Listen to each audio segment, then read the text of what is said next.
My pathetic simp of an older brother paid me 30,000 yuan just to take his place on a blind date with some wealthy socialite. He insisted I pose as him, ordering me to be absolutely submissive until she fell for him. Sure, I agreed to go, but I had no intention of playing the role of some obedient lapdog. Instead, I decided to greet this beautiful billionaire heiress in my own particular way. Upon arriving at the restaurant, I spotted her immediately.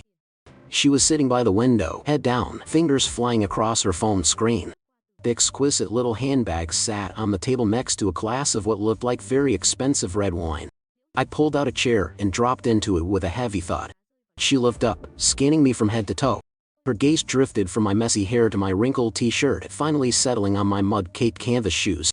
Li Yunhen brows furrowing slightly, her voice clear, but cold as ice hitting glass. You are Quibasi tea?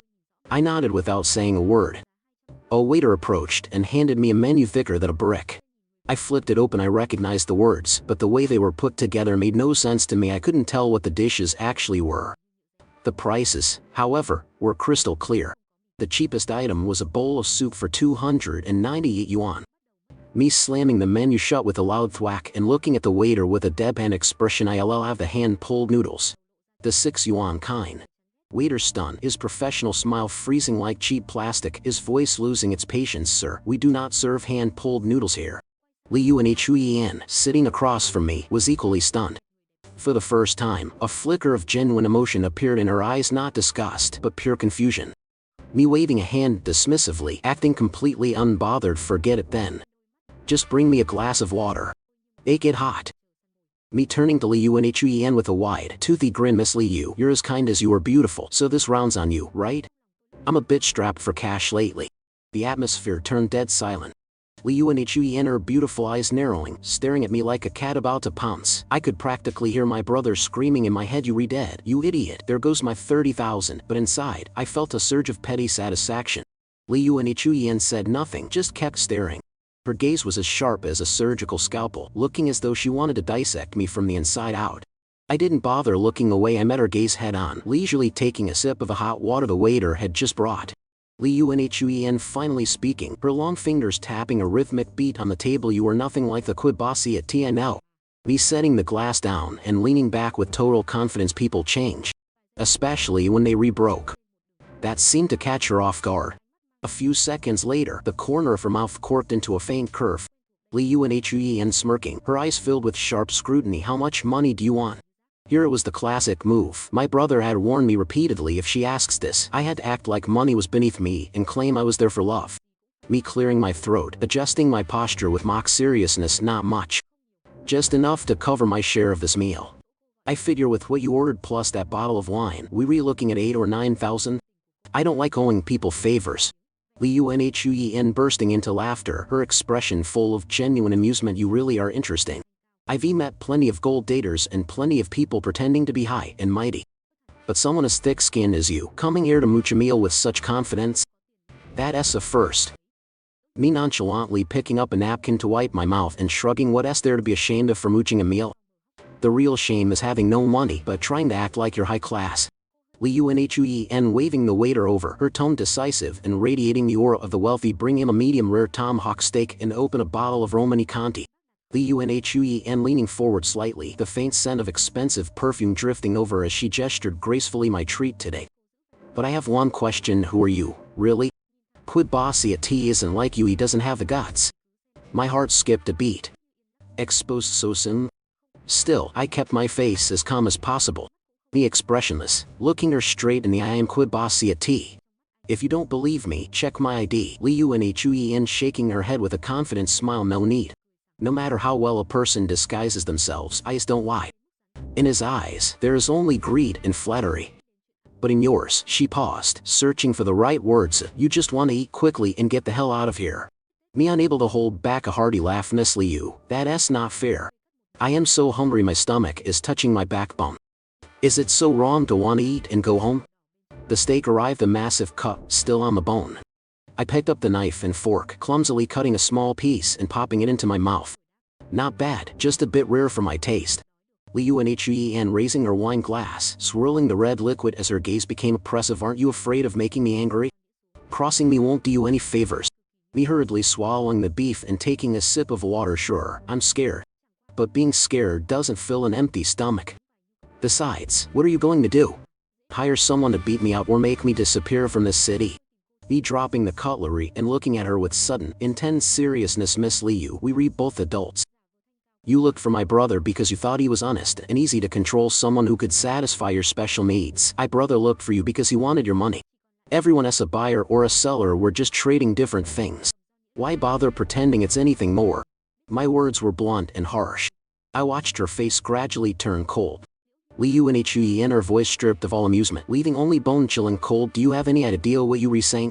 Me picking up the knife and fork again, chewing happily. I do. I am just telling the truth. And the truth is always hard to swallow. Liu and Hui, radiating killing intent, her words hissed through clenched teeth. Do you want to die? Me stopping, wiping my mouth, and looking her in the eye, punctuating every word. No. I want to live. I want to live with dignity, without being anyone's lapdog. We stared each other down, the air thick with the smell of metaphorical gunpowder. I felt like my 500,000 was gone for good, and I might even get a beating out of this. Strangely, though, I wasn't panicked. I felt exhilarated.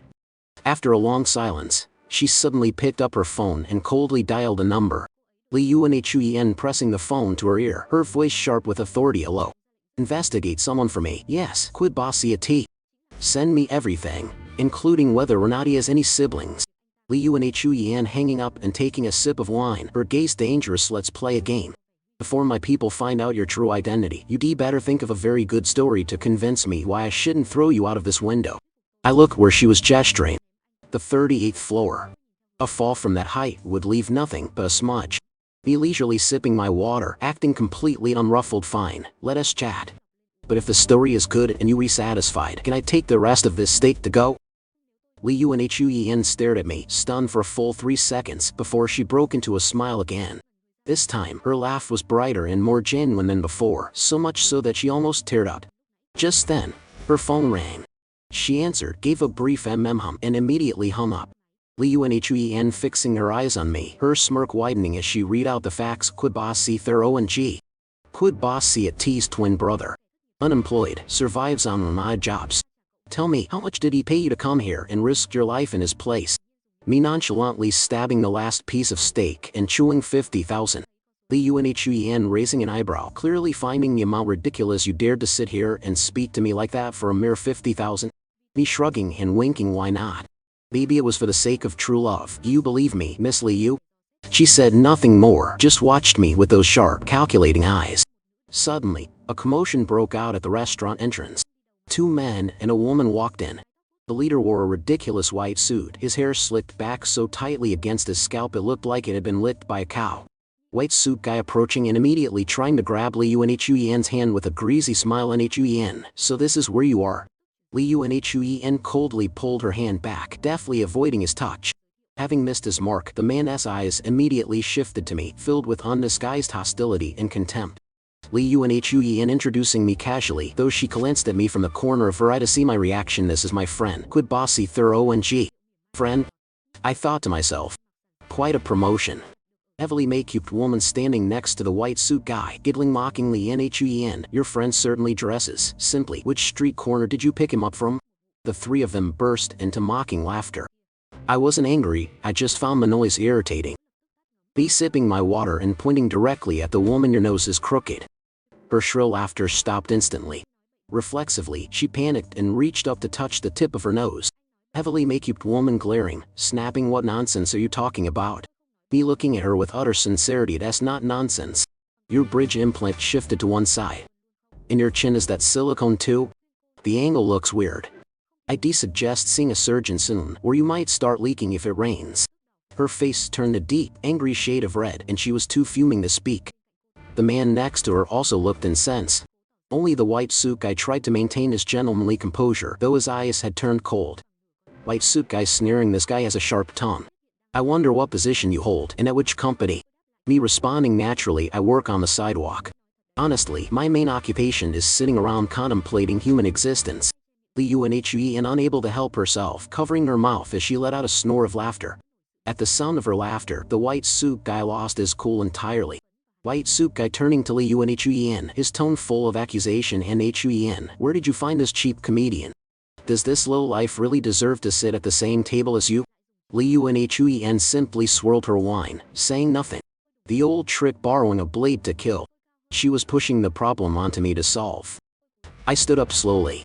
Being significantly taller, I towered over the man in the white suit by half a head. Me looking down at his greasy hair with a deadpan face. "Oh, there's a fly on your head." White suit guy jumping back, frantically rubbing his hair. "Where?" "I don't feel anything." Me plopping back into my seat and picking up my water. I must have been mistaken. It might just be that your hair is so shiny the ceiling lights reflected a passing fly. White suit guy clenching his fists until his veins popped, pointing a finger at my face. You. He was choking on his own rage, his chest heaving.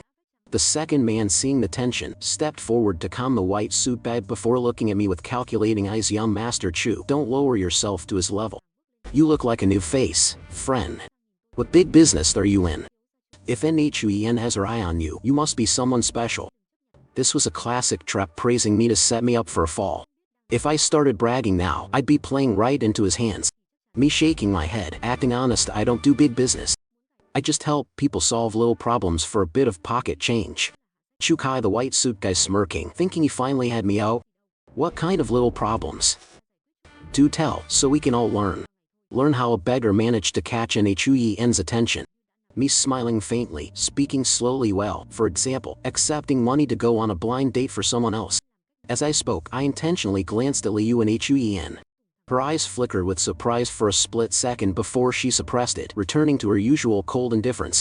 Chu Kai's expression, however, was priceless.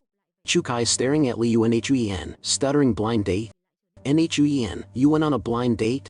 Li Yunhuyen slamming her wine glass down, finally speaking with an overwhelming chill. "Chu Kai, since when is my personal life any of your business?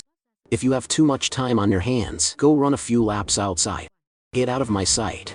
Chu Kai's face went from red to pale. He spun around and glared at me with pure hatred, his bloodshot eyes looking ready to devour me whole. Chu Kai gritting his teeth. "Fine. Li Yunhuyen, you win this one." He spat out a bitter threat and stormed off, his two sycophants trailing behind him.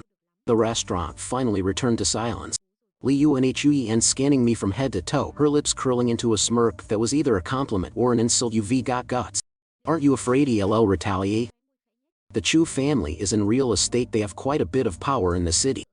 Me clicking my tongue at S, mostly because they read too stupid. Me faking a long sigh and looking toward the door, but honestly, yeah, I'm terrified. That's why I need to bolt. "Miss Liu, is my steak packed yet? If I don't leave now, I'm afraid I'll get jumped and won't be able to walk."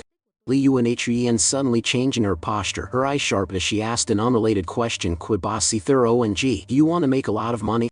Me eyes lighting up, responding with total honesty. "Of course, I dream about money falling on my head." Li Yunhuyen nodding in satisfaction, reaching into her designer bag to pull out a business card and sliding it across the table. "Good. Tomorrow morning at 10, come to this address. I was very satisfied with your performance today. I have a job that fits your unique talents." With that, she stood up, gracefully took her bag, and walked straight out. I sat there dazed, looking down at the elegant black and gold business card. It was minimalist, just a company address, the name Liu, and a phone number. I tucked the card carefully into my pocket and looked at the tomahawk steak. The waiter from earlier happened to arrive with a plastic container. I smacked my lips. It seemed this makeshift dinner was worth much more than I had imagined. At 10 in the next day, I wore my cleanest clothes and brought the card to the designated location, high-end skyscraper that served as the headquarters for Li Yunhuyen's conglomerate. Receptionist beautiful, with a standard corporate smile. "Hello, how can I help you?" I didn't say much, I just showed her the black and gold card.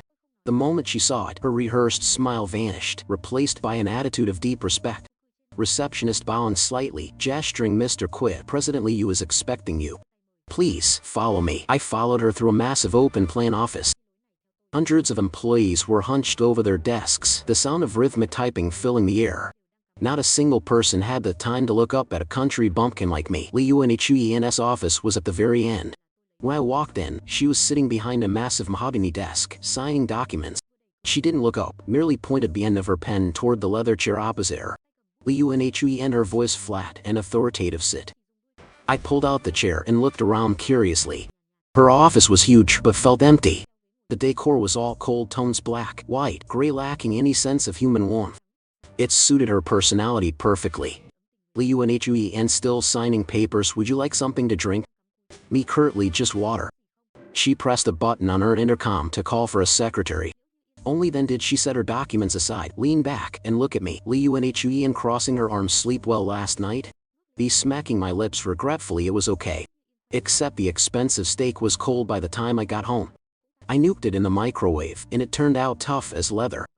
Not that great. Hearing my peasant-like and overly practical answer, Lee Yunhui couldn't help but laugh out loud. Lee Yunhui, recovering her composure, her aura shifting to that of a sharp CO quibossi thorough and let's get straight to the point. I need to hire a boyfriend. She emphasized the word boyfriend. I took the glass of water from the secretary, took a sip, and waited silently for her to continue. Lee Yunhui, sighing slightly. You saw it yesterday. Flies like Chukai are everywhere. At home, the elders are constantly nagging me, setting up one boring, cookie-cutter blind date after another. I find it incredibly tedious. Me setting the glass down, rubbing my chin. So you need a meat shield to help you block all that nonsense? Lee Yunhui, nodding in approval. Very smart. And I think you're a perfect fit. Me frowning in confusion. Way me? Lee Yunhui, looking me straight in the eye, analyzing me clearly. First, you have guts. Second, you thick-skinned enough. Third, you don't follow any predictable script. And most importantly, your eyes aren't filled with pathetic greed. I've met too many men. When they look at me, all they see is money, power, and lust. But you read different. When you looked at me yesterday, the only thing in your eyes was that steak. The reasoning was so convincing it left me speechless. Lee Yunhui, leaning forward, lacing her fingers together. What I need is simple. Show up whenever I call, pretend to be my boyfriend, and use your unique methods to chase away any men trying to get close to me. Me scratching my chin. Sounds like I am being hired as a professional bodyguard/decoy. Lee Yunhui, smirking coldly. You could put it that way. Of course, I don't expect you to do this for free. She opened a desk drawer, pulled out a pre-printed contract, and slid it across the table toward me. Lee Yunhui, tapping her long fingers on the paper. Sign it. A base salary of 100,000 yuan per month. Additionally, every time you successfully resolve a problem for me, you will receive a bonus between 50 and 100,000, depending on the difficulty. I looked at the long string of zeros on the contract, and my breathing became erratic. Usually, I worked myself to the bone for a whole month, sweating and straining just to earn 5 or 6,000. How many bricks would I have to carry? How many bags of cement would I have to haul to earn 100,000? Be swallowing hard, trying to keep my voice steady. Are there any limits or conditions on the work? Lee Yunhui, holding up her fingers, her tone sharp and decisive. There are. First, absolute secrecy. No one can know this is a contract relationship, including your brother. Second, you must be available 24/7. When I call, you show up. Third, and most importantly, you are strictly forbidden from developing real feelings or falling in love with me. Her gaze became incredibly stern and cold. Lee Yunhui, emphasizing every word. I am a businesswoman. I don't mix business with pleasure. This is strictly a transaction. Without a second's hesitation, I grabbed the fountain pen on the desk and signed my name with a flourish. Love her? Was she joking? It was time for love. I could barely afford 3 meals a day. I didn't have the energy for romance. As long as the money was good, I was in. For this price, I wouldn't just pretend to be her boyfriend, I'd pretend to be her father if she asked. Lee Yunhui, taking the contract and locking it in her drawer, nodding with satisfaction. Good. From this moment on, you are my boyfriend. But your current appearance is unacceptable. To make you look the part of a COS boyfriend, I'll have someone take you for a makeover this afternoon. She pulled a powerful-looking black banked card from her designer wallet and tossed it in front of me. Lee Yunhui, take it. No limit, no password required. Before I could recover from the shock, she tossed a set of luxury car keys onto the desk with a clank. Lee Yunhui, and these are for the car. There's a black Mercedes G63 parked in basement B3. It's yours to use from now on. I don't want my boyfriend hailing a taxi when he goes out to negotiate. I picked up the black card and the keys with trembling hands, feeling like I was in a surreal dream. Just yesterday afternoon, I was agonizing over whether to spend 8 yuan on a bowl of noodles. Now, I had a salary of 100,000, a G63, and a black car. The world of the rich was truly insane. Lee Yunhui, raising an eyebrow, growing impatient. Well, any other questions? Me immediately standing up, shamelessly patting my stomach. Yes. Boss Liu, it's lunchtime. As your newly appointed boyfriend, may I have the honor of taking you to lunch? I've never tried the food in your company cafeteria. Lee Yunhui, froze. She probably never imagined in her wildest dreams that my first request would be to mooch a meal at her own cafeteria. She looked at me, speechless for a few seconds, then sighed and shook her head. Liunhuyen with a long sigh. My company doesn't have a cafeteria. She picked up her intercom. Liunhuyen ordering Xiaolin, order 2 premium lunch sets from the Cloud Peak restaurant and have them delivered to my office. Hanging up, she looked at me with a helpless expression as if saying, I give up, you are too thick-skinned. Liunhuyen rubbing her temples. Could boss see thorough in G. I am starting to regret this. I have a strong feeling I've just invited trouble into my life. Me grinning and patting my chest reassuringly. Boss Liu, put your heart at ease. I have very high professional ethics. I take the money, I do the work, that's the law. You keep me fed and I'll swat your flies and take out your trash. This is a very fair deal. That afternoon, draped in designer brands, I sat proudly behind the wheel of a Mercedes G63, a car worth more than my life, and rumbled back toward my dilapidated, leaky apartment complex. The car was massive, but the alley leading to my place was tiny. I broke into a sweat, struggling to maneuver the dinosaur of a car into an empty patch of dirt. Along the way, I drew countless curious and judging stares from the neighborhood elders. As I reached my door, I saw my god-awful brother, Quid Bossiat, squatting on the porch, scratching his leg. Seeing me, he lunged forward like a drowning man grabbing a life raft. Quid Bossiat asking frantically, Bossy Thorough and G, where have you been since yesterday? I've been calling you non-stop. Did you ruin everything? Did Miss Liu, did she get angry and send gangsters to break your legs? I shoved his hand away and unlocked the door, ignoring his headache-inducing chatter. He shamelessly followed me inside. As we entered the living room, he immediately spotted the designer bags from my shopping spree, accompanied by Liunhuen's people scattered across the tattered sofa. The shiny bags were covered in Western logos that neither of us could have spelled if our lives depended on it. His eyes nearly bulged out of his head. Quid Bossiat pointing at the pile, stuttering, you brat, where did you get the money for all this high-end stuff? Me tossing my keys on the table, answering dismissively, the 30,000 she gave me yesterday for travel expenses, I just used it to go shopping. Quid Bossiat screeching, 30,000 bought all this? Curious, he reached into a bag and pulled out a silk shirt. Spotting the price on the tiny tag, he gasped, nearly fainting from the shock.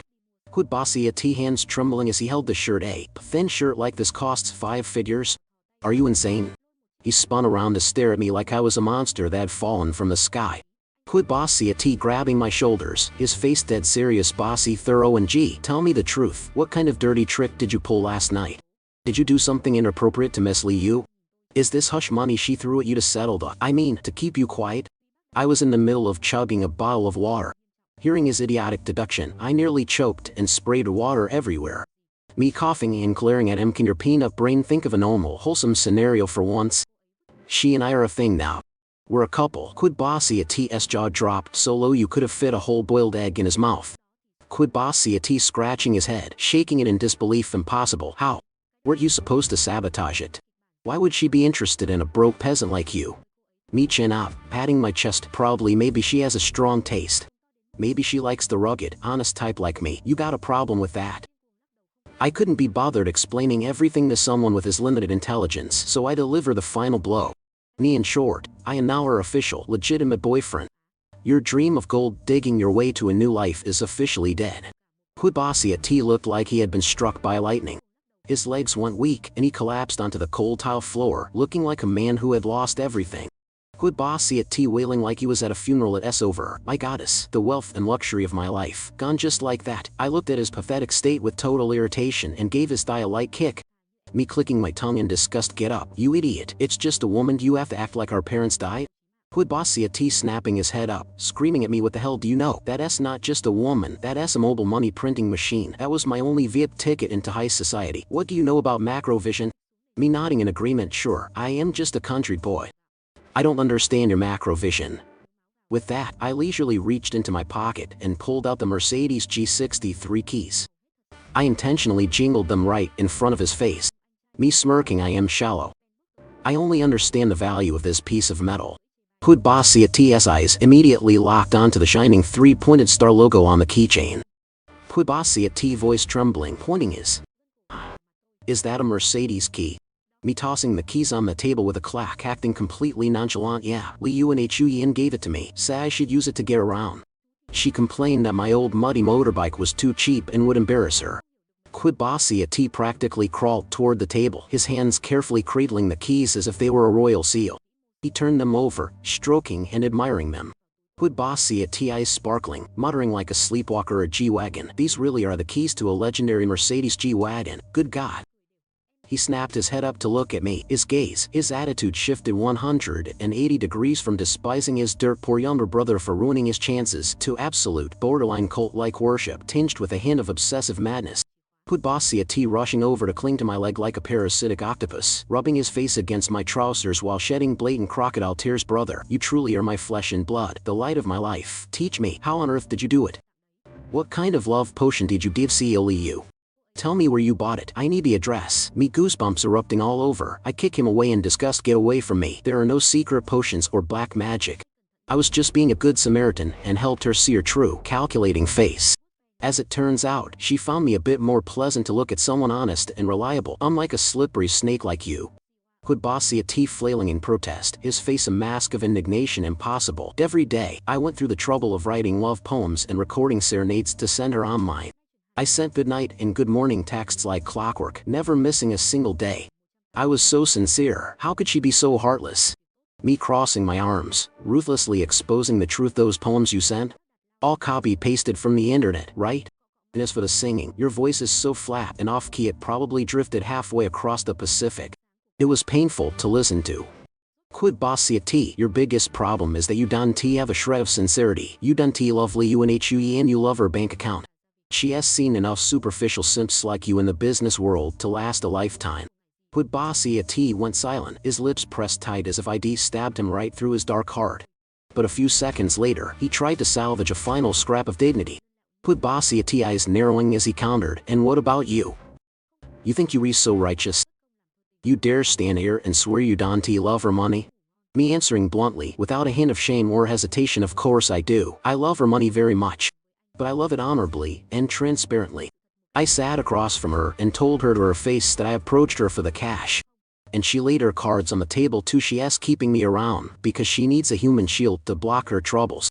It's a mutually beneficial transaction, clean, fair, and straightforward. Neither of us owes the other a thing. Quid Bossy T stared at me, stunned. His eyes were wide with shock, as if he were meeting his younger brother for the first time in his life. Quid Bossy T stuttering, swallowing hard. Bossy thorough and you've really changed. Me smirking, repeating the same philosophy I told you in yesterday. Everyone has to change eventually. Especially when someone is willing to slap a 100,000 yuan monthly salary in your face. I stepped forward and patted the shoulder of my brother, who was standing as still as a statue. Me in the patronizing tone of a wealthy man. All right, stop sitting there crying. I'll look out for you from now on. Tell me, how much debt are you drowning in lately? At the mention of money, Quid Bossy T's eyes instantly lit up like high-beam headlights in the dark. Quid Bossy T springing up, rubbing his hands together with a fawning grin. It's not much, dear brother. It's just, I passed by the mall recently and noticed a pair of limited edition sneakers. Oh, and little S handbag is all scratched up. I figured it was time to get her a new one. I looked at my brother's pathetic, love-blind state and shook my head in disappointment. The simp lifestyle was rooted in his very DNA. Beyond saving, on the third day of officially being Li Yun's boyfriend, I received my first mission. Li Yun calling me, her voice clear but remarkably calm. There's a charity gala tonight. You coming with me? He sprawled on the sofa, thumbs flying over a game controller, eyes glued to the screen. Can't. I'm in the middle of a match, and I'm about to win. Li Yun, her voice remained steady, but she dropped the bait. Chuka, I will be there. He has been pursuing a rising starlet lately. Tonight, he plans to use the gala as an opportunity to propose to her. Me muttering, fingers still clicking rapidly. Oh, good for him. I hope it has a roaring success. As I spoke, I missed a crucial move and was immediately countered and slaughtered by the opponent.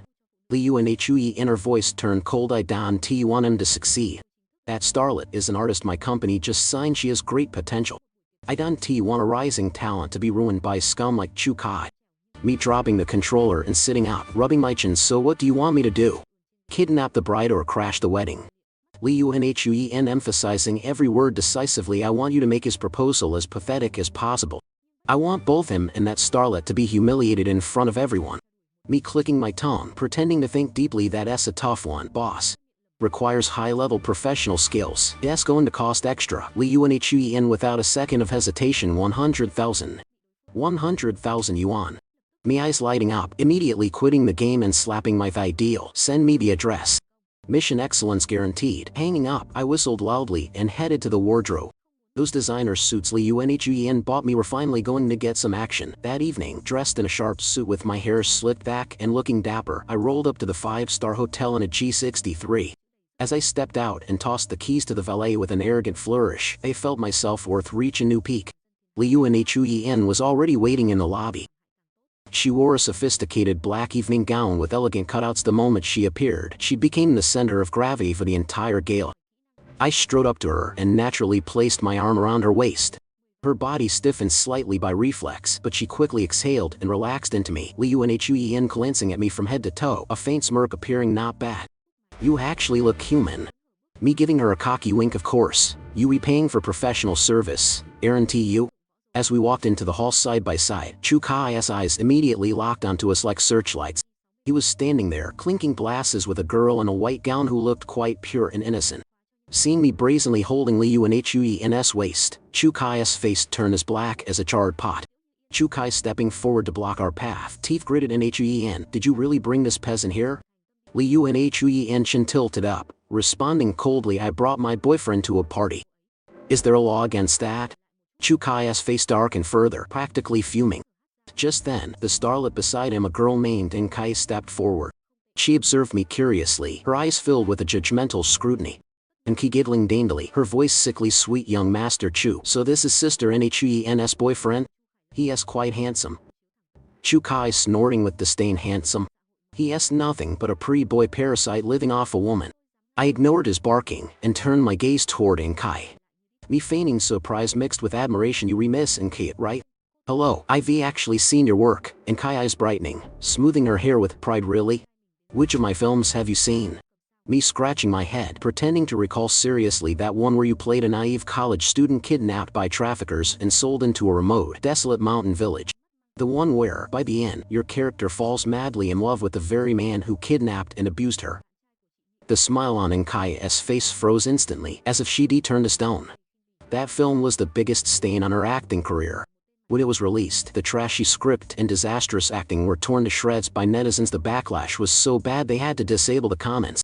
Me maintaining an air of total sincerity, giving her a thumbs up. I thought your performance was brilliant, especially that final scene where you sobbing uncontrollably, clutching the kidnapper's legs and wailing, even if you beat me and scold me and won't let me leave, you've given me a home. Oh man, that part was Oscar level. You portrayed that pathological Stockholm Syndrome perfectly. Kai's face flushed red before turning pale. She was so furious she was speechless, her chest heaving as if she were about to suffocate. Beside me, Li Yuan's shoulders were shaking. She was biting her lip, struggling painfully to suppress her laughter. Chu Kai so angry he looked ready to swing, pointing a finger in my face. You bastard, do you even know how to speak like a human being? Me blinking, looking completely innocent. Did I say something wrong? Isn't that film Miss N's most memorable work? I thought I was acknowledging her acting range. The surrounding guests began to notice, whispering and pointing. Kai's eyes welled with tears as she turned to Chu Kai, looking utterly victimized. Kai tugging on Chu Kai's sleeve, whimpering. Kai, he's bullying me. Chu Kai unable to stand his girl being upset, he comforted her before glaring at me. You wait, I'll settle this debt with you later. With that, he wrapped an arm around Kai and stormed off to another corner. Li Yuan once they were out of earshot, handing me a glass of champagne with a visible smile. Well done. The appetizer is finished, the main course is coming up. Are you ready? Me clinking my glass against hers and taking a sip. The words "get ready" aren't in Quid Boss C. Thorough and GS dictionary. I prefer the improvise and conquer style. Halfway through the gala, the host stepped onto the stage, excitedly grabbing the microphone. McVoice echoing, ladies and gentlemen, our next program features a truly romantic and special moment. The lights in the hall dim. Suddenly, a bright spotlight shone directly on the center of the stage. Chu Kai, dressed in a dapper white suit and clutching a massive bouquet of crimson roses, dropped to one knee. He looked up at Kai with eyes as sentimental as autumn rain. Chu Kai, microphone in hand, his voice deep and sappy. Kai, meeting you in this lifetime is the greatest stroke of luck I've ever had. He began pouring out a stream of cheesy, melodramatic romance tropes. Kai stood opposite him, hands over her face, eyes brimming with tears, looking overwhelmed with emotion. The entire hall fell into a pin-drop silence as the guests held their breath, waiting to witness the most romantic proposal of the night. Liu and Huyen standing in the shadows, nudging my arm their turn to perform. Me giving a sharp nod. I reached for a half-eaten plate of tiramisu on the table. I calculated the angle, wound up, and hurled it toward the stage with all my might. Whiz, the plate traced a beautiful parabolic arc through the air, sailing over heads until splat. It made a direct, perfect hit right on Chu Kai's greased, shining head. The soft tiramisu cream and cake crumbs exploded, coating his face, hair, and pristine white suit in a brown, mushy mess. The hall went deathly silent. The music cut out. Everyone stood frozen, mouths agape, unable to process what had just happened. Under the blinding spotlight, Chu Kai had a thick slab of tiramisu stuck to the top of his head. Cream oozed down his forehead and dripped off his cheeks. A large glob sat right on the bridge of his nose, looking exactly like a giant bird dropping. The bouquet of roses fell from his hands, scattering across the floor. The red velvet box containing the diamond ring flew out, skidding across the wooden floor before disappearing into a corner. Chu Kai wiping cream from his face, eyes bloodshot, roaring like a wounded beast. Who? Damn it, who dared to do this? Chu Kai's furious roar shattered the tomb-like silence of the hall. Me leisurely standing up from my seat, still holding a cake fork, clearing my throat. Oops, sorry, my hand slipped. Me looking extremely apologetic, holding up the fork as an explanation. The ceramic plates at this hotel are just too slippery. I couldn't get a good grip, and it just zoomed right out of my hand. Instantly, every eye in the hall turned to me. Some were shocked, some confused, but many were muffledly laughing into their hands.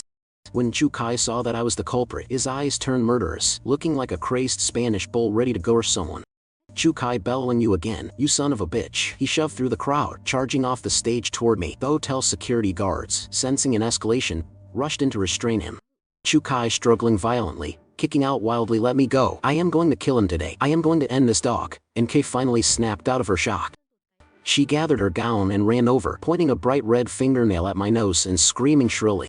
And Kay, tears streaming, "You did that on purpose, didn't you? Why are you so cruel? Why would you intentionally ruin the beautiful proposal I planned for me?" Me looking at her with utter innocence, blinking rapidly. "Good heavens, I really didn't mean it, miss." And me gesturing with my hands as I spoke. I was just standing there watching, and then I saw young Master Chu kneeling on stage. It looked so familiar, exactly like old Mr. Vuo and Jiu repairs shoes on the sidewalk near my house. I got so caught up in the moment, so immersed in the scene, that my hand just slipped, and the plate, it just flew off on its own.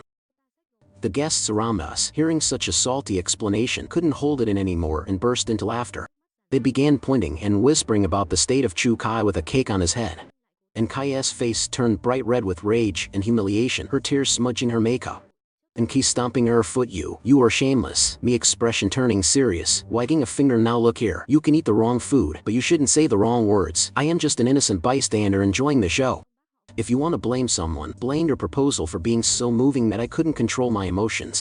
Or blame the hotel for their low-quality, zero-friction plates." The hotel manager, seeing things spiraling out of control, ran over dripping with sweat. Manager bowing and scraping. "Young Master Chu, Mr. Quit, please, calm down, let's talk this through, don't cause a scene." Chu Kai shoving the manager aside. "Talk. There's no talking today, it's either him or me. I'm not finished with you." Just then, Liu and Huyen stepped out from the shadows. She walked slowly and gracefully, positioning herself in front of me as a shield. Liu and Huyen arms crossed, glancing coldly at Chu Kai. "Chu Kai, haven't you caused enough of the scene?" Chu Kai looking at her in disbelief, his voice choking. "In Huyen, you still want to protect this brat? Look at what he has done. He ruined the party, and you still defending him? What kind of spell did he cast on you?" Liu and Huyen, her voice sharp and commanding. "Brook no argument, he is my boyfriend." She took a step forward, her tone dropping into a low threat. "You dare threaten to end my boyfriend right in front of me? Do you think Liu and Huyen will just stand by and watch?" She paused, her regal gaze sweeping across the entire hall. Liu and Huyen, voice loud and firm. "What happened today was nothing more than an accident. Anyone who dares to gossip about this, or tries to smear my boyfriend's reputation, don't expect Liu and Huyen to show any mercy." Her voice wasn't overly loud, but it carried the weight of a corporate titan, sending a chill down the spines of everyone listening. The snickering and whispering died down instantly. Chu Kai glared at her, then at me, his face twisted as if he'd swallowed a fly. He knew well that with Liu and Huyen protecting me, he couldn't touch a hair on my head today, even if he had 10 lives. Chu Kai gritting his teeth, hissing out each word. "Fine, very well, we'll just wait and see." With that, he ripped the remains of the cake off his head and slammed it onto the floor. He roughly grabbed the arm of the still sobbing Inkai and dragged her toward the exit without looking back. The grand proposal that cost a fortune in time and money had been turned into a total laughingstock for the high society. The gala, of course, couldn't continue. Guests began to file out. As they passed, they couldn't help but steal extra glances at me, their eyes filled with curiosity and complex emotions. I leisurely took Li Yunhuen's arm, and we walked out of the hotel and into the car with our heads held high. The moment we sat in the passenger seat, Li Yunhuen pulled a checkbook from her bag, scribbled on it, and handed it to me. Li Yunhuen, the corners of her mouth curling slightly. 100,000. You performed excellently today, far beyond my expectations. Me happily accepting the check, snapping my fingers with a whistle. It was nothing, boss. Mostly because young Master Chu was such a good sport. That shiny head of his was like a bullseye. The way the plate bounced off felt very satisfying. Li Yunhuen started the car. As the vehicle glided into the night, the smile faded from her lips. She stared at the road ahead and spoke suddenly. Li Yunhuen, her voice low and serious. Could boss see thorough ng? You went too far today. You've made a mortal enemy out of Chu Kai. Given his personality, he will never let this go. Me leaning back, crossing my legs, acting completely unbothered. I know, but so what? The sky might fall, but I've got you to protect me. What is there to fear? Li Yunhuen pausing, turning to give me a deep look. You trust me that much? Be carefully folding the check and tucking it into my breast pocket, patting it for safety. If I don't trust you, who can I trust? We grasshoppers tied to the same string now. If I drown, you rebound to swallow a few gulps of his dirty water too. We sink or swim together. Li Yunhuen fell silent at that. The car moved fast, the neon lights and city scenery blurring into long streaks of light outside the window. A long while later, in the quiet space of the car, I heard her murmur something, her voice as light as a breeze. Li Yunhuen sighing softly, a faint smile on her lips. Could boss see thorough ng? You really are a madman. Me laughing heartily. Thank you for the compliment, boss. After ruining Chu Kai's proposal, I enjoyed a few days of absolute peace. I spent my time driving the G-Wagon to the market for groceries and lounging at home playing games. Life was better than a king's. My brother, Good Bossy at tea, dropped by a few times. Every time he came, he was overly attentive, massaging my shoulders and fishing for information on how I did it while trying to wheedle some money out of me. Naturally, I kicked him out every time. Today, I was sitting cross-legged playing Sankey Chinese chess with old Mr. Truo Ng in the apartment courtyard when my phone rang. It was Li Yunhuen. Li Yunhuen, her voice over the phone sounding more frustrated and tense than usual. Come to my house. Immediately. Now, me holding a chess piece, frowning slightly. Trouble, boss? Li Yunhuen exhaling heavily. Worse than trouble. My family is here. Me smirking, responding decisively. Understood. Hanging up, I slammed my cannon piece down on the board and nodded to Mr. Truo Ng. Me grinning triumphantly. Checkmate. I've got business to attend to, old man. I hopped into the G-Wagon and sped toward Li Yunhuen's house. She lived in a high-end villa on the outskirts, with security so tight it felt like a military base. I had to give my name and have it confirmed by her before the gates would open. The Liu estate was massive, with sprawling gardens and a crystal-clear swimming pool. When I entered the living room, it was already crowded. The atmosphere was stifling. Sitting in the main chair was a middle-aged man who looked extremely dignified. Even in loungewear, he exuded an overwhelming aura of authority. Clearly Li Yunhuen's father. Beside him was a woman with heavy makeup and expensive clothes, sighing incessantly. Her mother. Next to them was a young man around 27 or 28, impeccably dressed but with eyes that suggested cunning and calculation. Li Yunhuen sat huddled on a single sofa, her expression grim. When I walked in, everyone's gaze hit me like a volley of arrows. Father Liu narrowing his eyes, his voice booming with the weight of someone long accustomed to power. So this is the boyfriend you were talking about? Li Yunhuen nodding, standing up to meet me. Dad, Mom, brother, let me introduce everyone. This is my boyfriend, Kud Bossy Thorough Ng. Me giving a standard smile and a polite bow. Nice to meet you all. My greeting was met with dead silence. Mother Liu skinning me like an X-ray machine, her tone patronizing. Young man, what does your family do? Where do your parents work? Me honestly, my parents were ordinary factory workers. They retired now. Mother Liu letting out a long oh, the disappointment and disdain in her voice completely undisguised. And what do you do for a living? Me smiling, answering shortly, I don't have a job. I'm currently unemployed. The moment those words left my mouth, the temperature in the room seemed to drop several degrees. Liu Duo Ng, Li Yunhuen's brother letting out a mocking snort. Unemployed? Nhuen, are you joking? You skipped over all those prestigious heirs to pick this lowlife?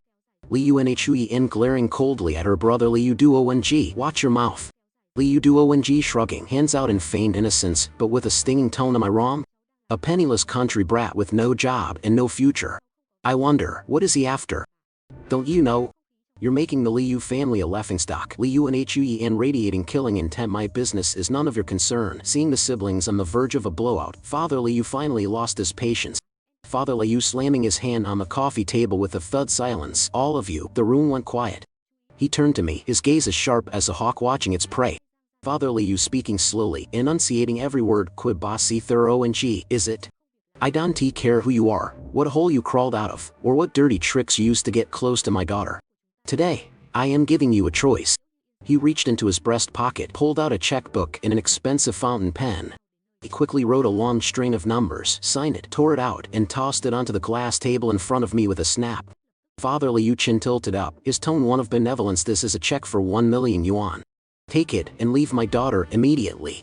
From now on, never show your face to her again. My heart skipped a beat. The classic CEO drama script was playing out in real life. To be honest, looking at that 1 million yuan check sitting there on the table, I actually felt my mouth go dry.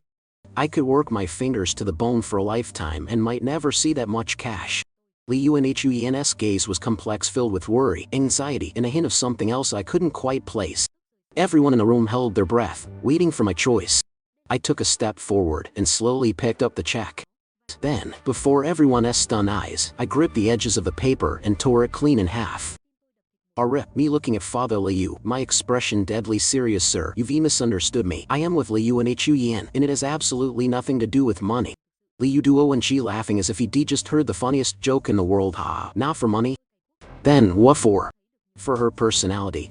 Stop the hypocritical act. I've seen enough people like you to last a lifetime. Me nodding firmly, my expression unwavering. Exactly, you right. I am with her for the person she is. With that, I turned to Liu Nhui. My gaze suddenly turned tender and deeply soulful. I looked into her eyes and took a deep breath. Me taking Liu Nhui's hand, my voice trembling with emotion. I love her kindness, her strength, everything about her. To me, she is a priceless treasure. Never mind 1 million, even if you offered me 100 billion, a trillion, I would never trade Liu Nhui. I said those cheesy words with such sincerity and pain that I almost convinced myself I was actually in love. The room fell into a deathly silence. Liu Nhui's parents and brother were gagged, looking at me like I was an escaped mental patient. Only Liu Nhui quickly lowered her head. I couldn't see her face, but I could clearly feel her shoulders shaking uncontrollably.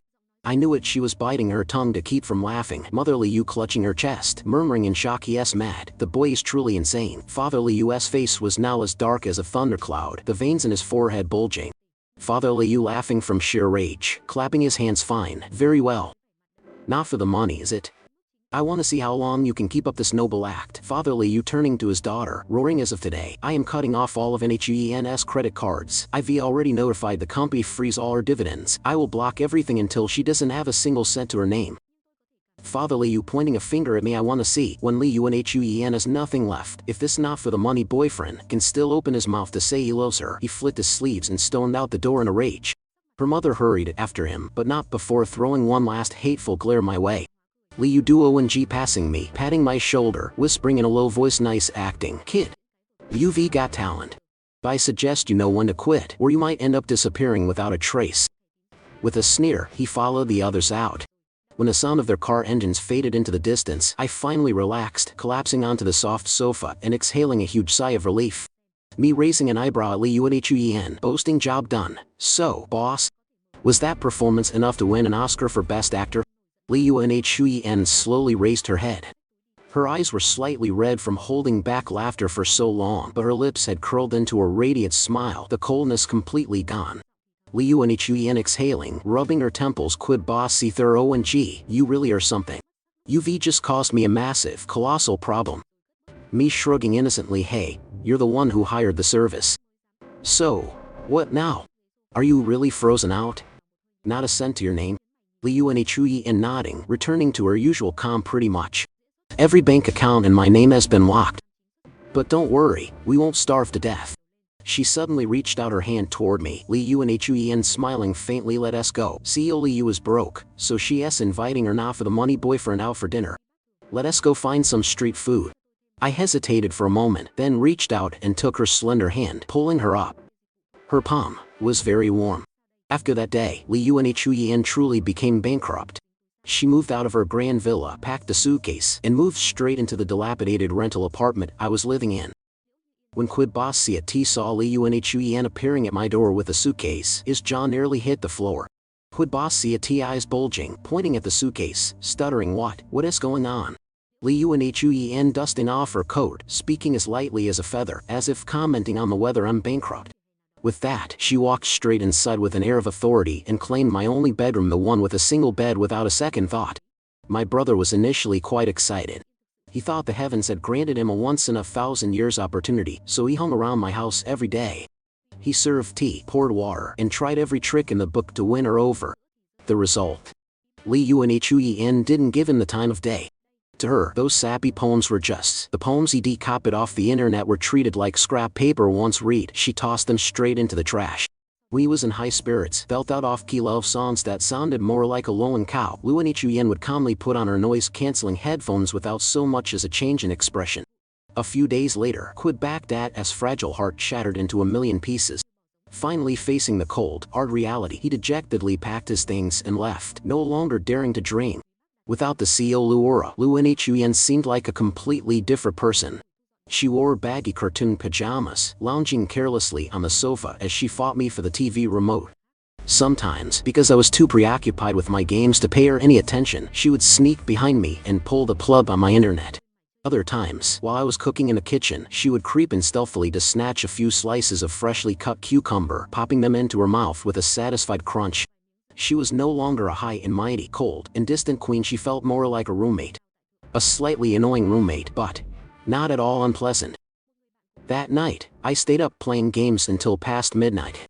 Feeling thirsty, I walked out to the living room and saw Li Yuan sitting alone on the balcony. She was hugging her knees, staring blankly at the quiet nightscape outside the window. I went to the fridge, grabbed 2 cans of beer, and walked over to hand her one. Leaning against the railing, tilting my chin slightly. What's up? Something on your mind? Li Yuan taking the beer, popping the tap, and taking a sip with a dreamy gaze. Nothing. It's just, I think living like this is actually quite nice. Me pursing my lips, taking a sip. What's so nice about it? No money to spend freely. No mansion to live in.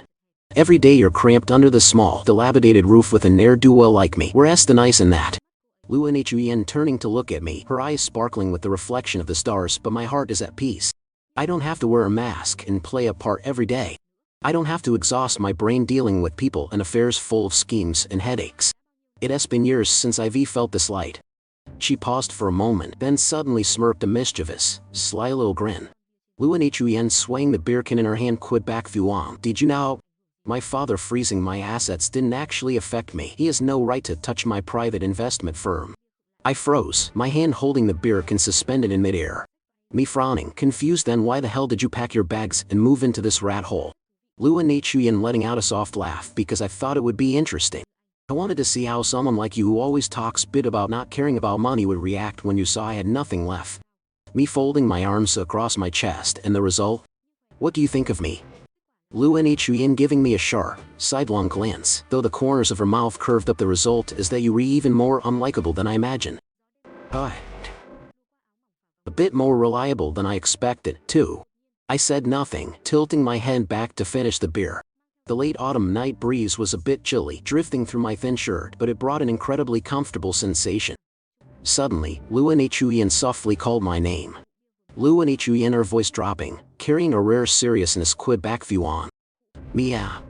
Li Yuan looking straight into my eyes, her words clear. Let's turn this act into reality.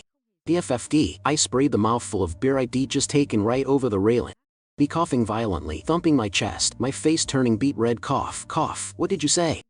I think I misheard you. Li Yuan setting her beer can down, her gaze steady and unwavering. I said, let us be together. Not as an act to deceive others, not as a contract deal. Be my boyfriend, for real. I looked at her, my mind going completely blank. Under the faint moonlight, I had to admit one thing: she was truly beautiful. Beautiful enough to take one's breath away. During our time living under the same roof, I had indeed developed some strange feelings for her, feelings that went beyond professional boundaries. But it was only a little. We belonged to two completely different worlds. She was a phoenix soaring on a high branch, I was just a stray dog wandering the dirt. Me turning away, avoiding her brilliant gaze, my voice forced into a joking tone. You've had too much to drink. Go to bed if you re-drunk. Luan Yin taking a step forward, blocking my path. I am not drunk. I am perfectly sober. Quid back Thuam, I like you. I like your authenticity. I like how you work without being bound by empty clichés. I even like that sarcastic, mocking face you make.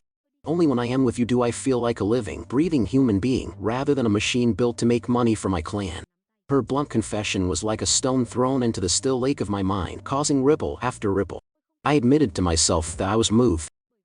But my ruthless logic was screaming at me that I wasn't allowed to do this. Clause 3 of the contract, absolutely no falling in love with me for real. Those black and white words were still vivid in my mind. Me taking a deep breath to force myself to stay calm, stepping back. Luan Yin, we aren't a match in any way. I looked directly at her, exposing the harsh reality. You are wealthy, I am empty-handed. You walk your broad boulevard, I walk my single plank bridge. We are not on the same path. Money isn't an issue for you, but my self-respect is an issue for me. Me clenching my fists, speaking every word with gravity. If I agree, everyone on the outside will only see me as a leech clinging to you for money. I can be your boyfriend for real. Because if I did, I would lose the ability to respect myself. Luan Yin went silent. A flash of disappointment mixed with pain flickered in her eyes, but she quickly hid it, letting it transform into a bitter, understanding smile. Luan Yin nodding slightly, biting her lip. I understand. I am sorry, I was being impulsive. With that, she turned and walked quickly back to her bedroom. I stood alone on the cold balcony, staring at the empty beer can. The surroundings were silent and still, but my heart was flooded with an indescribable sense of emptiness and loss. The next morning, Luan Yin woke up very early. By the time I yawned and crawled off the cramped sofa in the living room, she was already dressed to the nines. An expensive business dress, hair tied back in a neat bun, sharp makeup. She had reverted to the high and mighty CEO Lu persona from when we first met. Luan Yin picking up her bag, her tone distant and formal. I have to head back to the office. My father has loosened the restrictions. Thank you for taking me in during this time. Me dazed, responding dryly. Oh, a lump of discomfort rose in my chest. Luan Yin walked to the door, her footsteps faltering for a moment. She didn't turn around, only letting her voice drift back. Luan Yin monotone, professional. Quid back Thuam, our contract remains in effect. If I need you in the future, I will call. Your compensation will be calculated as usual. With that, she walked out decisively. Click. The sound of the door closing was cold. It felt as though that sound had also shut the door on whatever feelings had just begun to sprout between us. Quid back Dat poked his head in right around lunchtime. Glancing around and seeing that Luan Yin wasn't there, he immediately looked utterly disappointed. Quid back Dat looking around as the guys left.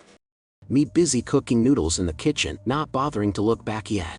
Quid back Dat smacking his lips, acting like he knew the world. I told you, how could a phoenix truly be content living in a chicken coop? He sneakily leaned in close, nudging my elbow with a suggestive wink. Quid back Dat, hey, little brother, when she packed her bags, did she leave you a breakup feat or some compensation for your wasted youth? Me straining the noodles into a bowl, pouring the sauce, completely ignoring him. Quid back Dat noticing something was wrong with my expression, peering curiously. What's with you? You look as deflated as a cold bun. Did you two fight? Or, did you get dumped? Me irritatedly slamming my chopsticks onto the table with a thud. Can you open your mouth and wish me something good for once? Quid back Dat jumped, shrinking his neck back, not daring to ramble further. I picked up the bowl of noodles and slurped a mouthful. The taste was okay, but it felt a bit salty today. Maybe it was because that tear had accidentally fallen in. Ugh, what the hell am I thinking? I cursed myself silently. After finishing the noodles, I sat in silence for a while before giving my brother a brief summary of what happened last night. When Quid back Dat heard it, he stood frozen like a block of wood for a long time. Then, he suddenly slapped his thigh with a loud crack and looked at me as if I were the stupidest person on the planet. Quid back Dat wailing in anguish. Quid back Thuam. Oh, Quid back Thuam, did your brain get caught in a door? A billionaire sugar mama actively confesses to you and you actually rejected her? For what? For that worthless scrap of pride that isn't worth a penny? Me rubbing my forehead, sighing. You wouldn't understand.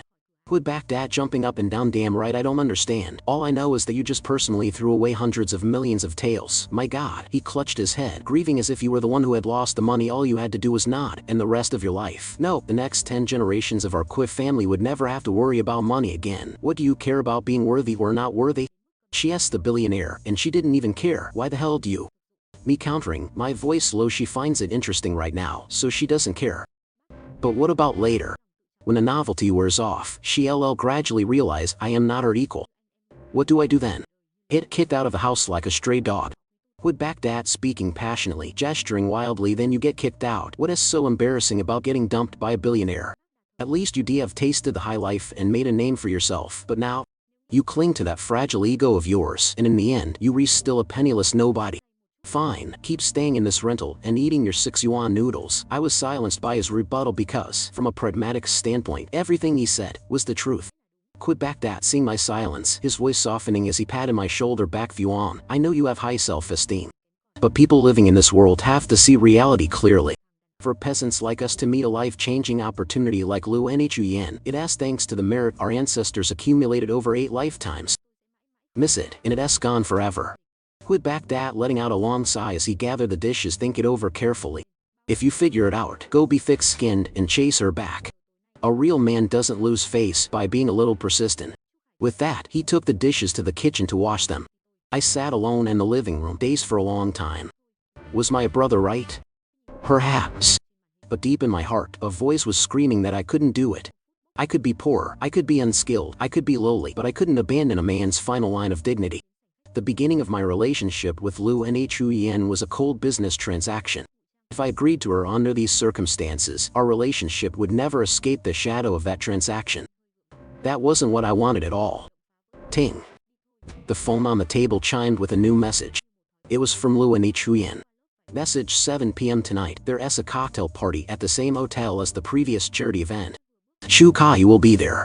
He just found some dirt on my company and plans to expose it in front of the crowd.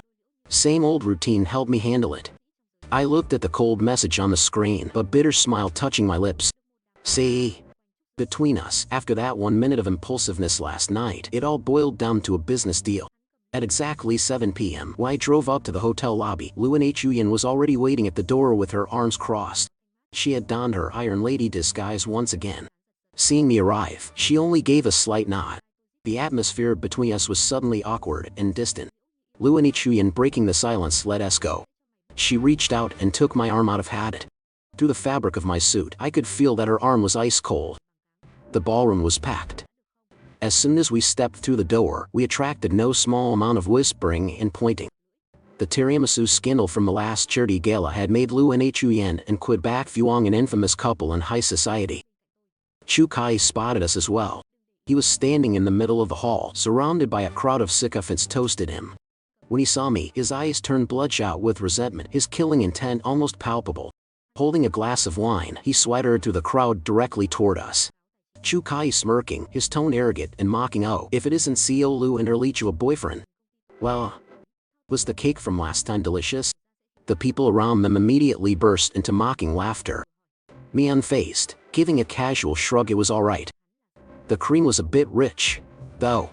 Next time, I suggest you tell the restaurant to switch to fruit-flavored. It's more refreshing when you wear it on your head. Chu Kai's face twitched instantly, the veins on his forehead throbbing. Chu Kai stepping closer, hissing into my ear, kid, don't get cocky.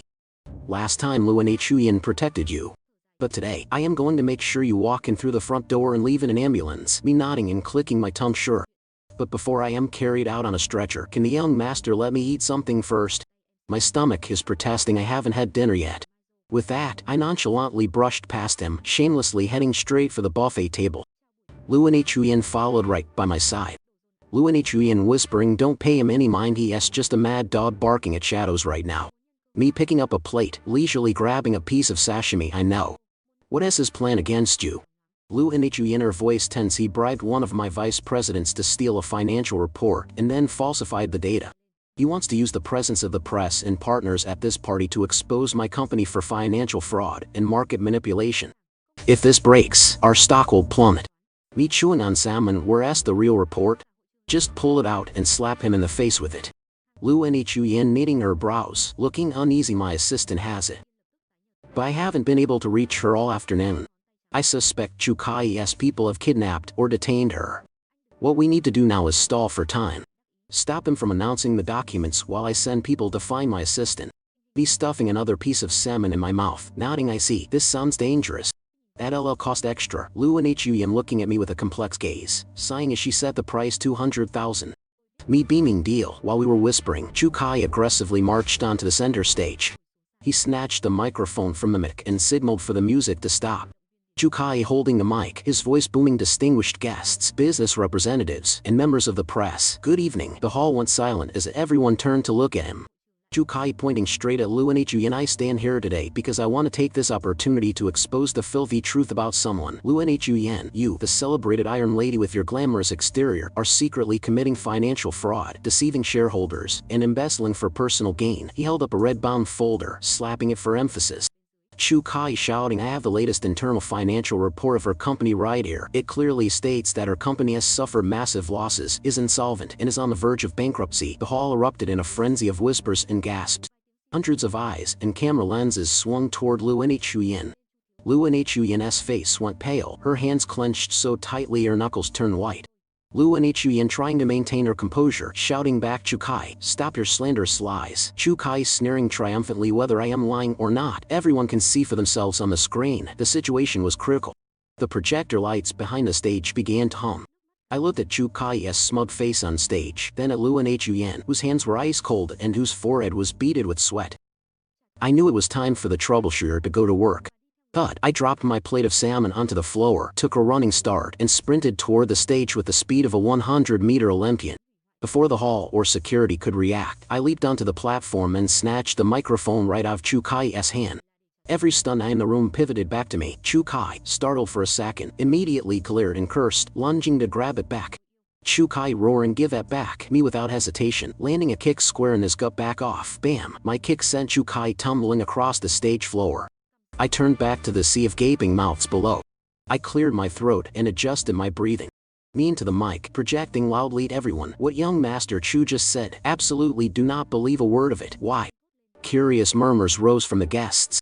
Me taking a deep breath, then screaming into the mic with all my might, because he is secretly in love with me. The entire hall went deathly silent. You could have heard a pin drop.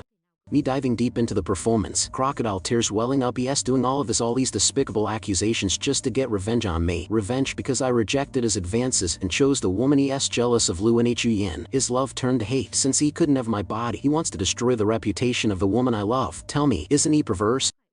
Isn't he sick? The people below stood frozen, jaws hitting the floor. Some guests covered their mouths in total shock. Chu Kai, clutching his stomach on the ground, was stunned. His eyes bulged, his finger trembled as he pointed at me, his mouth opening and closing but no sound coming out due to sheer rage. I looked down at him, my expression suddenly shifting to one of profound sorrow and pity. Me looking at Chu Kai, my voice choking with heartbreak. Kai, I know you love me dearly. But when it comes to the heart, you can't force these things. Our genders just don't match. I already have an Huyun. Between us, there can be no future. Let go and find your own happiness. To finish it off, I intentionally blew him a flirtatious, lingering winged. Chu Kai, his eyes rolling back, his legs going stiff. You got, with his blood pressure spiking. Chu Kai was so overwhelmed by fury and humiliation that he literally fainted right there on the stage. A carefully planned corporate assassination was thus neutralized by me in the most absurd and ridiculous way possible. Chu Kai's henchmen, seeing their master unconscious, scrambled onto the stage to carry him away like a dead pit. The party, naturally, couldn't continue. The guests began to whisper fervently, their eyes following Chu Kai's retreating form with a mix of suspicion and shock. Lu and Huyun quickly stepped up, grabbing my hand and dragging me out of the scene under the stunned gazes of the crowd. As soon as we reached the parking lot and scrambled into the car, Lu and Huyun didn't start the engine. Instead, she collapsed against the steering wheel, her entire body shaking. Lu and Huyun bursting into frantic, breathless laughter, tears streaming down her face. Ah, quid back Fuom, you are a genius. Oh my god. Me calmly clicking my seatbelt into place, shrugging, it was nothing, boss. Just a little taste of his own medicine. Lu and Huyun finally looking out, wiping her eyes. How do you come up with something so wicked and shameless?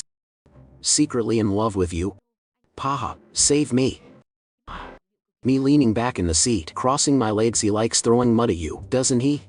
I just threw a bitter, saltier bucket back at him, one he won't be able to wash off for the rest of his life. I guarantee that by tomorrow, the rumor of the Chu family heir loves his rival, love turns to hate, will be the hottest soap opera in high society. How is Chu Kai ever going to show his face again? Hearing this, Lu and Huyun went into another fit of laughter. It took a long time for her to settle down and remember the actual important matter. Luan Huyen, her face turning serious as she grabbed her phone. Wait, what about my assistant? I need to call someone to find her. Me holding my hand up to stop her, gesturing with my chin. Don't worry about it. Just wait a moment. I took my phone out and dialed my brother, Quid Bacat. He picked up instantly with the background noise of heavy breathing and a few groaning thugs. Me on speaker, smirking. Hey, brother, what is the situation? Quid Bacat, his voice booming with excitement. Mission accomplished. Little brother, the girl is safe, not a hair on her head harmed. The bottom feeders guarding her were handled in a single heartbeat. I am taking her home now. Me nodding with satisfaction. Good. Very good.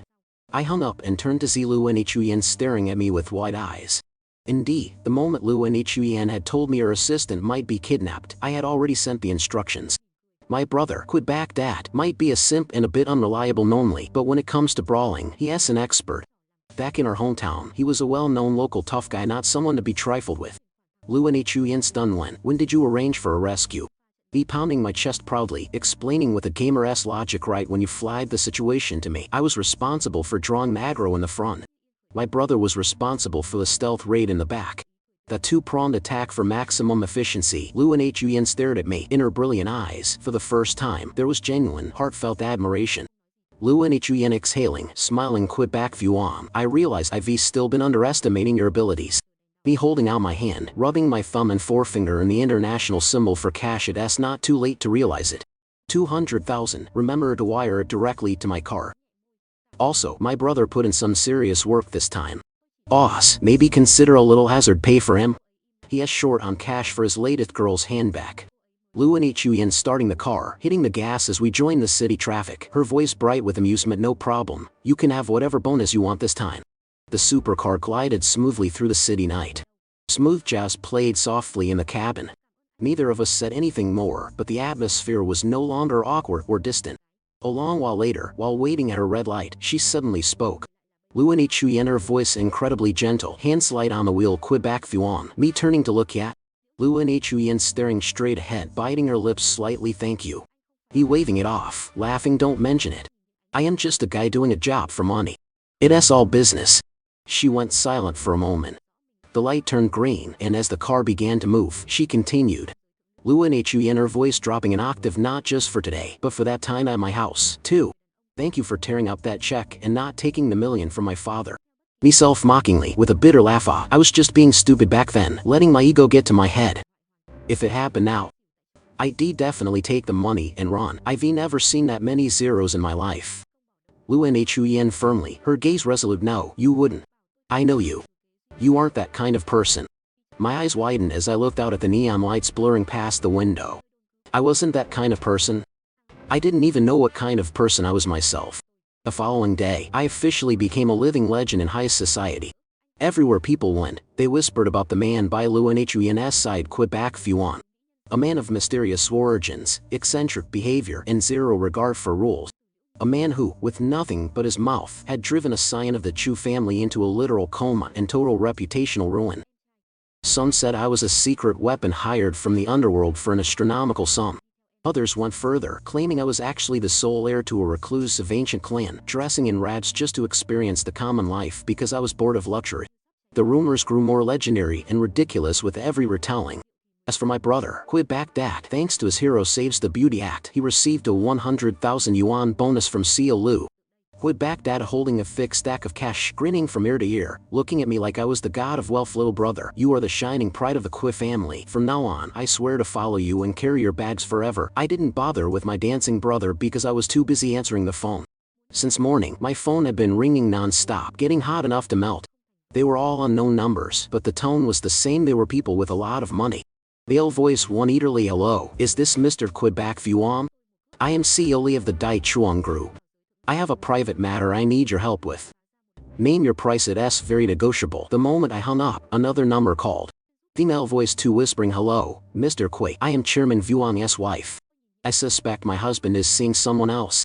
I want to hire you to use your strong measures to sabotage them. Money's no object. I stared at the screen. It finally dawned on me the battle at the party didn't just make me famous, it kicked open the doors to the elite. It seemed I had accidentally pioneered a brand new, exclusive, and high-potential business niche: professional troubleshooter. I would help wealthy people solve the dirty problems they couldn't handle personally. I looked at the missed calls, then checked my bank balance to see the 200,000 yuan Luan had just wired. I clicked my tongue, scanning my dilapidated rental with its peeling walls. The hands on my hips, muttering it seems. This old place is a bit unworthy of my stature as a CEO. No sooner said than done. I immediately rented a proper office. It wasn't huge, but it was in a bustling commercial district with a beautiful glass view of the entire city. I even went through the trouble of registering the business legally. I chose a simple, humble name, Trouble Elimination Consulting Company, limited on opening day. There were no guests. The office was empty except for me and my brother. I sat regally in my position as CEO and senior troubleshooter. My brother, Dad, was honored with the title of head of security and personal driver. Just then, a delivery man struggled in with a massive celebratory flower arrangement. On the bright red ribbon, gold-plated letters shimmer, wishing you a prosperous grand opening, may the money flow like water. The signature at the bottom, read your VIP client. No need to guess this was from Luan Chuyen. Dad looking around the empty office, scratching his head, feeling uneasy. Little brother, is it okay that this place is as quiet as a deserted temple? It doesn't look very prestigious. Me sitting cross-legged in my new leather executive chair, spinning around. Turning back with a smug grin, don't you worry, big brother. We're going the high-end service route, targeting the ultra-rich. Our motto, go big or go home. One job should keep us fed for 3 years. Just as the words left my mouth, the glass office door swung open. A woman in her 50s, draped in designer labels and enough gold and silver jewelry to blind a passerby, sashayed into the room. The lady frowning as she looked around, her voice shrill. Excuse me, is this the troubleshooting station people have been whispering about lately? Bossy at tea, and I immediately locked eyes. We both saw the same glint of excitement. The bait had been taken. Our first contract had walked right through the door. Me instantly standing up, buttoning my blazer, and gesturing toward a seat with my most professional flair. Indeed it is, madam. Please, have a seat and some tea.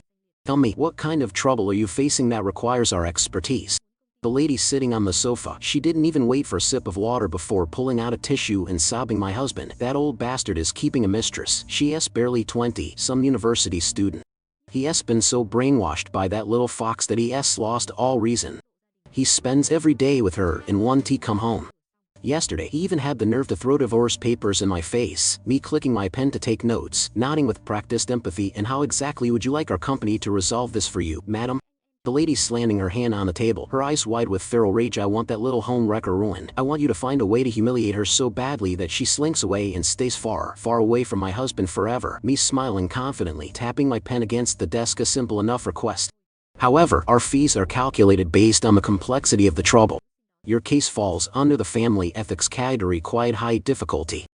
The starting price is 500,000 RMB. How does that sound? The lady, without blinking, she whipped out her checkbook. No problem, as long as you scrub that thorn from my side. Money is no object. She swiftly scribbled a check for a 200,000 RMB deposit and slid it across the table with an air of absolute extravagance. The moment we saw her out the door, Bossy at tea practically hit the ceiling with a jump.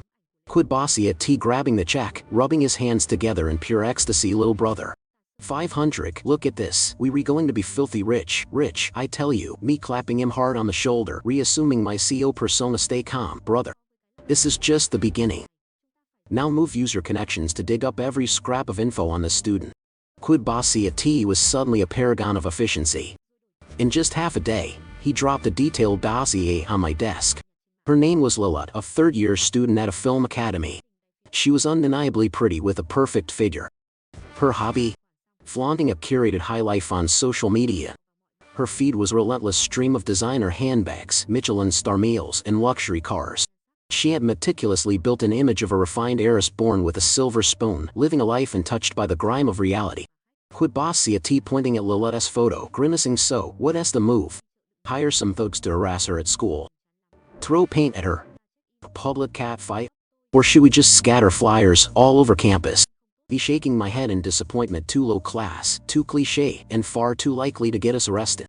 To deal with a green tea social climber who craves fame and fortune, we have to use magic to defeat magic. I got to work immediately. I had Bossy at tea by an established social media account with high engagement and renamed it Lon and Gao Thien. For the profile picture, I used a faceless shot of a muscular guy with six-pack abs found online. The goal was to build the persona of a mysterious, filthy rich heir from a conglomerate family recently returned from studying abroad. Once the profile was dressed for the part, I used this burner account to like every single one of Lilette's posts, leaving comments that screamed overbearing CEO. Under a selfie, I commented, "Beautiful. Are you an angel who forgot her way back to heaven?" Under a photo of a designer bag she squeezed out of the client's husband, I wrote, "I bought this bag for my housekeeper to carry groceries in last month. She complained it was too tacky." Under a check in a high-end apartment complex, I dropped a bombshell. "The security there is subpar. It's a bit crowded.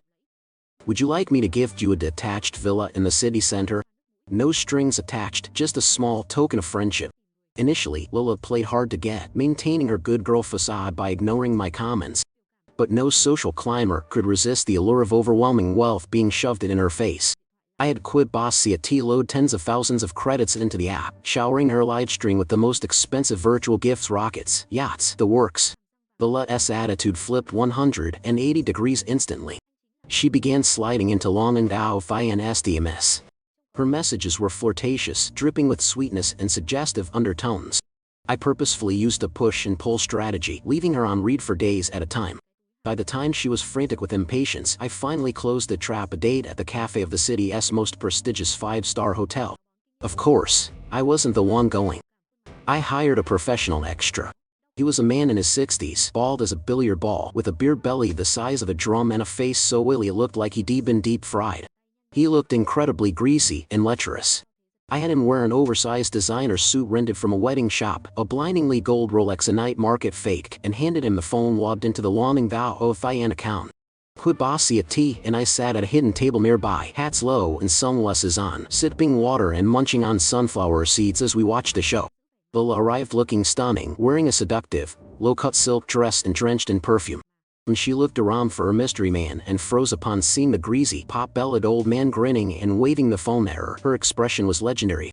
Lila staggering over, staring at the phone screen in his hand, her voice trembling, "You're Longing Dao Fian?"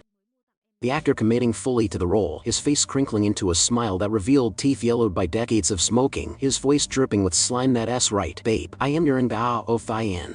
So, do I look even more masculine and mature in person?" Lilette's face turned the color of a wilted banana leaf. She glanced at the gaudy gold watch on his age-spotted wrist, then at the fake Gucci bag with a massive logo sitting on the chair. Her face twisted in a look of sheer agony, like someone suffering from 10 days of chronic constipation. The actor, seeing his prey frozen, he leaned over the table and grabbed her hand with his wrinkled palm. "What's wrong, sweetheart? So moved you can speak?" Lilette, as if struck by high-voltage lightning, she yanked her hand back and recoiled. "Dog, don't touch me!" Lila pointing at him, screaming in the middle of the quiet cafe. "You're a fraud, a total fraud. You claim to be a young heir back from abroad. Why do you look so revolting in real life?" The actor remaining deadpan, patting his belly innocently. "Fraud? I am a rich heir. I am just first-generation rich. My father back in the village has a dozen houses waiting for government redevelopment compensation. Don't worry, babe, stick with me and I'll make sure you live in luxury forever. Here, look, I bought you this bag as a first date gift, the latest model of the year." He pushed the stiff, plastic-looking fake bag across the table. Lila looked at the cheap knockoff, then back at the wrinkled, lecherous face of the old man. It was as if her entire worldview, her dream of marrying into the elite, had been shattered by a sledgehammer. She must have imagined the horror if she actually closed her eyes and followed the money with this man. She would have to wake up to that face every single day. The thought made her stomach churn. She burst into tears, turned tail, and sprinted out of the hotel. Even in high heels, she ran faster than an Olympic sprinter, never once looking back. At our table, Quid Bossy and I were nearly suffering internal injuries from trying not to laugh. Quid Bossy impressed, giving a thumbs up. "Little brother, that was seriously cruel. Utterly savage." Me leisurely sipping my coffee, smirking. "It's called a psychological death blow. She doesn't love for the sake of affection, she loves for the sake of money. I simply showed her that behind the glittering wealth she craves, there can exist the most naked, ugly, and decaying reality." That evening, the VIP client called. Her voice was giddy with triumph. The lady laughing, "Mr. Quid, you're a miracle worker. I don't know what you did, but that vixen met my husband this afternoon, burst into tears, and demanded a breakup. She even threw back the car keys and designer gifts he gave her. She said she has seen the light and needs to find her true soulmate. Haha, thank you so much. I'll have my accountant wire the remaining 300,000 RMB first thing tomorrow." I smiled and hung up. The first official contract of the trouble-clearing agency was a resounding success. Following that high-profile mistress clearance, our reputation skyrocketed. Wealthy clients flocked to us with increasingly bizarre requests. There was a chairman who wanted us to convince his son to give up being an influencer and return to inherit the family's billion-dollar empire. There was an heiress who wanted us to set a trap to see if her fiancé loved her or her bank account. We even had a washed-up star pay us to create a mild scandal, nothing immoral, just enough to get his name trending again. Quid bossy at tea, and I spent every day racking our brains to deal with these eccentric people. It was exhausting and high pressure, but the thrill was addictive. Gradually, I realized I was born for this. I could easily spot the fatal weakness in human nature and use the most direct, effective, and often most shameless methods to solve their problems. Lee Yuan naturally became a VIP regular. She didn't need me as a bad luck charm anymore. Instead, she hired me to handle dirty players in the business world. For example, when a rival company spent billions trying to poach her core technical team, I posed as an international headhunter. Driving a G-Wagon, I approached the manager leading the betrayal. I dangled a massive carrot in front of him, tricking him into flying to the African wilderness to scout a non-existent trillion-dollar diamond mine. By the time he returned months later, mosquito-bitten and humiliated, Lee Yuan had already restructured her team.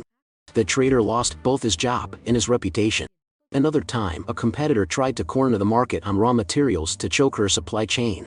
Without breaking a sweat, I hired an army of internet trolls to spread a rumor that the material had been found to contain potent carcinogens. The news went viral. Overnight, the rival's stockpile became worthless, leaving them in financial ruin.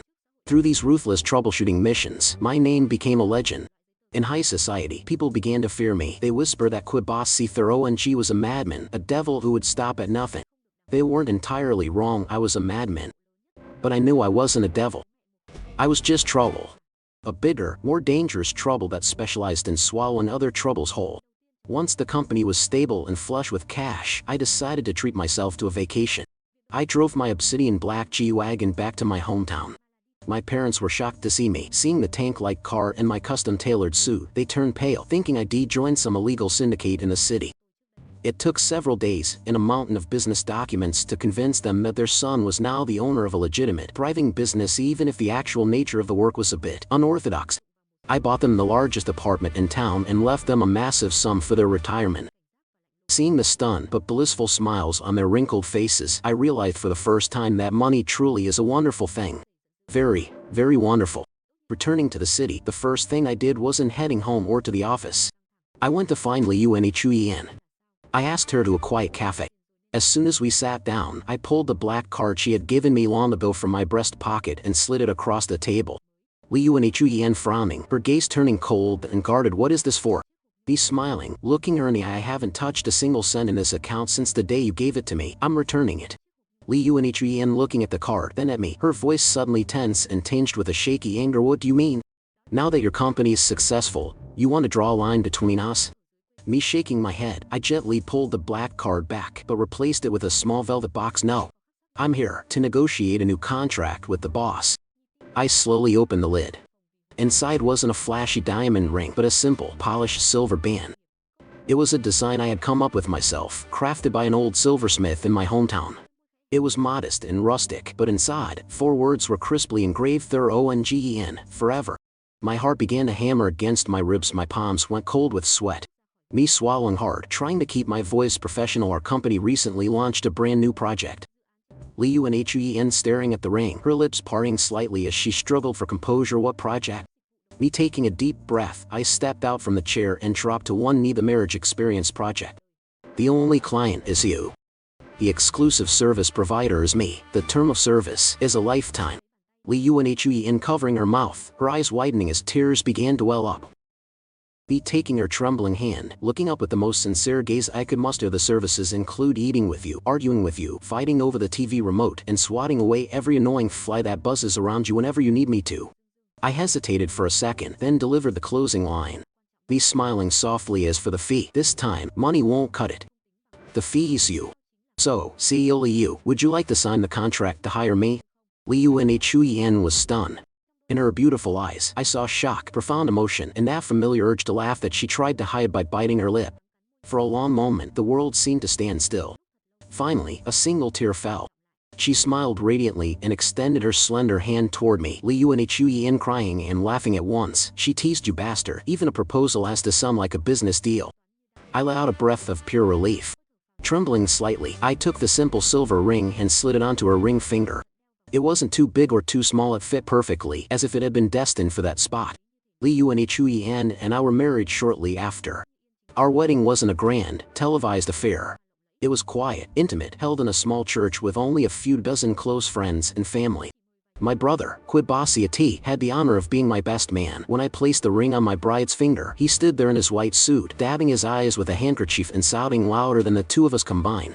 As for Chu Kai, he was nowhere to be seen. Rumor had it that after I publicly shouted about his secret crush on me at that party, he developed severe social anxiety. No one had seen him leave the Chu estate in months. Our married life is peaceful yet vibrant. My trouble-clearing agency continues to operate and both our businesses are flourishing. The business world is a battlefield and trouble, of course, continues to arise. But I am no longer afraid and I am no longer alone. Because by my side stands an incredible woman ready to hold my hand and face every trouble life throws at us. Together,